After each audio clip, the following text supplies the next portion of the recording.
গামাবিশ্য চ ভূতানি ধারয়ামি অহম অজস্বা পুষ্ণামি চ ঔষধি সর্বা সমো ভূত্বা রসাত্মকঃ।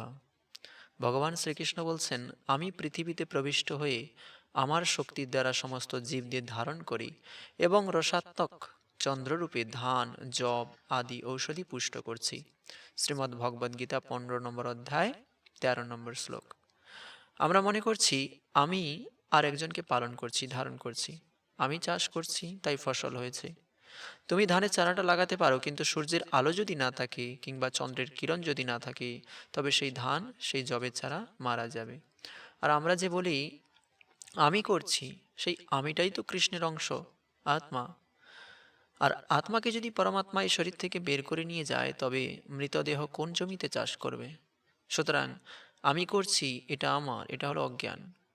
মানব সমাজ কর্ম করছে, আরাম উপভোগ করছে, আহার্যের স্বাদ উপভোগ করছে, পরমেশ্বর ভগবান সেগুলি সরবরাহ করছেন বলেই। তা না হলে মানুষ বাঁচতে পারত না। তাই যার দ্বারা আমি বেঁচে আছি, চলছি, আহার করছি, আরাম করছি, তাকে জানাই হলো প্রকৃত জ্ঞান। মানুষ দেহ লাভ হয়েছে এই জন্যেই, এই পরম জ্ঞান লাভ করে পরমেশ্বর ভগবানের প্রতি শরণাগতি হবার জন্য।